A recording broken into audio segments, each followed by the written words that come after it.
Price Lord. இயேசுவின் நாமத்தில் உங்களுக்கு என்னுடைய அன்பின் வாழ்த்துக்கள். மீண்டும் இந்த காணொளியின் மூலம் உங்களை சந்திப்பதில் நான் மகிழ்ச்சி அடைகிறேன். பெரும்பாலான மக்கள் என்ன பண்றாங்க, வாழ்க்கையை சமாளித்து வாழ்ந்துட்டு இருக்கிறாங்க. சூழ்நிலைகளை சமாளித்து வாழாம அதை சமாளிச்சுட்டு போயிடலாம் அப்படின்னு நினைக்காம அது சரி செய்வதற்கு உண்டான வழிகளை நம்ம தேடணும். அதை நம்ம என்ன பண்றோம், சில நேரத்தில் அதை ஏற்றுக்கிறோம். நம்ம லைஃப்ல சில சூழ்நிலைகளை ஏற்றுக்கிறவே கூடாது.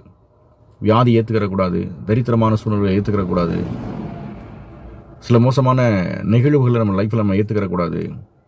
அதை தாண்டி இந்த இந்த இந்த சமாளிக்கிற விஷயங்கள் இருக்கு இல்லைங்களா, இந்த சூழ்நிலையை சமாளித்து போயிடுவேன் அப்படிங்கிறத விட அதை நான் எப்படி சரி செய்வேன் அப்படிங்கிறத கண்டுபிடிக்கணும்.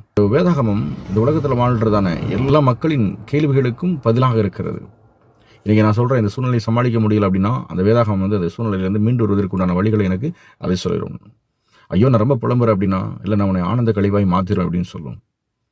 ஐயோ நான் பாவியாக இருக்கிறேன், இல்லை நான் உன்னை நீதிமானாக்கத்தான் வந்தேன் அப்படின்னு சொல்லி வேதம் சொல்லும். வேதாகமம் எனக்கு சமாளிக்க கற்றுக் கொடுக்கவில்லை.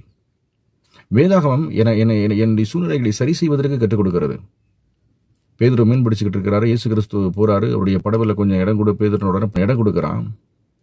அவன் ஆண்டவர் சொன்னார், ஆழத்தில் கொண்டு போய் வலையை எண்ணி போடு அப்படின்னு சொன்னார். அவன் பேதுரு சொல்லுவான், நாங்கள் ராம் முழுவதும் பிரயாசப்பட்டு ஒன்றாகப்படவில்லை. பேதுரு அப்படி சொன்ன உடனே இயேசு அதை சமாளிச்சுட்டு போல. ஏன்னா நீயே ஒரு எக்ஸ்பீரியன்ஸ் ஆன, உனக்கே மீன் கிடைக்கல, நான் சொல்லி மீன் கிடைக்குமா அப்படின்ட்டு போல அவர் அதை சரி செய்கிறாரு. இல்லை மறுபடியும் வார்த்தையின்படி என்ன பண்ண, வலையை போட்டு மீன் கிடைக்கும் அப்படிங்கிற ஒரு சூழ்நிலைக்கு அவனை கொண்டு வந்துடுறாரு. இப்படி வேதாகமம் முழுவதும் ஒவ்வொரு மனிதர்களுக்கு தேவையான சிறந்த பதில்கள் இருக்கிறது. நம்மகிட்ட நிறைய கேள்விகள் இருக்கிறது. நாளைக்கு நான் என்ன பண்ண போகிறேன், எதிர்காலம் எப்படி இருக்கும், என் பிள்ளைகள் எப்படி இருப்பாங்க, என் பிஸ்னஸ் எப்படி இருக்கும், என் மினிஸ்ட்ரி எப்படி இருக்கும், ஐயா இந்த சொசைட்டி என்ன ஆக போகுது, இப்படி நிறைய கேள்விகள் இருக்குது நம்மள்கிட்ட.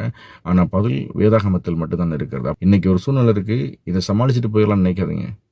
இந்த சூழ்நிலை இனி வராமல் இருப்பதற்கு நான் என்ன சரி செய்யணும் அப்படிங்கிறத கண்டுபிடிச்சா மட்டும் போதும். பெரும்பாலான மனிதர்கள் என்ன பண்ணுறாங்க, சமாளிப்பதிலேயே தன்னுடைய வாழ்நாளை என்ன பண்ணுறாங்க, வீணடிச்சிடுறாங்க. ஒன்றை சரி செய்வதற்கு அவர்களுடைய எண்ணங்களையும் அவருடைய மனதையும் அவர்கள் விட்டுக் கொடுப்பதே இல்லை. வேதாகமம் எனக்கு ஒன்றை சமாளிக்க கற்றுக் கொடுக்கவில்லை, எல்லாவற்றையும் சரி செய்ய எனக்கு கற்றுக் கொடுக்கிறது. வேதாகமம் என்னுடைய பலவீனங்களுக்கு எப்பொழுதும் சப்போர்ட் பண்றதே இல்லை. வேதாகமம் பலனா இருக்கிறதுனால அதோடைய பலனை எனக்கு தருவதற்காக மட்டுமே பேசிக்கிட்டே இருக்கும். ஆகவே சூழ்நிலைகளை சமாளித்து வாழாமல் அதை சரி செய்து வாழ்வோம். சரி செய்வதற்கு உண்டான எல்லா வழிகளும் வேதாகமத்தில் நிறைந்திருக்கிறது. அது புதையலை போல குவிந்திருக்கிறது.